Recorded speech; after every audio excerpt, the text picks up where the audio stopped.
మిత్రులకు నా హృదయపూర్వక ధన్యవాదాలు తెలియజేసుకుంటున్నానండి.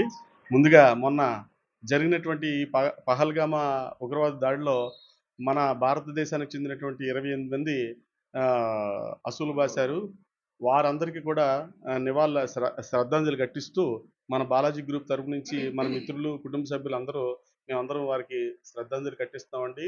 ఇటువంటి కార్యక్రమం ఎప్పుడు ఎల్లవేళలా మేము చేస్తూనే ఉంటాము. ఇటువంటిది మరొకసారి పునరావృతం కాకుండా దయచేసి మోడీ గారు చూడవలసిందిగా కోరుతున్నాం. అలాగే ఉగ్రవాద దాడుల్లోని అనేకమైనటువంటి సంఘటనలు జరిగాయి. ఇక మీదట అటువంటి సంఘటనలు కూడా జరగకుండా గట్టి నిర్ణయాలు తీసుకొని ఇటువంటి ఉగ్రవాదులందరినీ కూడా మట్టుబెట్టి మరొక్కసారి మన దేశం మీదకి ఏ వ్యక్తి అయినా వచ్చాడు అంటే వాడు డెఫినెట్‌గా భారతదేశాన్ని చూసి పరిగెట్టి పారిపోయే ప్రయత్నాలు జరగాలండి మన భారతదేశం వైపు చూడాలనంటే. ఎందుకంటే అటువంటి వ్యక్తులను మనం కోల్పోయాం. మంచి మంచి పర్సన్స్‌ని కోల్పోయాం. అలాగే ఈవేళ మేము మా మిత్రులందరూ మా యొక్క బాలాజీ కుటుంబ సభ్యులు మిత్రులందరూ కూడా రావడం జరిగింది. అందరం కూడా వారికి సంతాపం తెలియపరిచాం.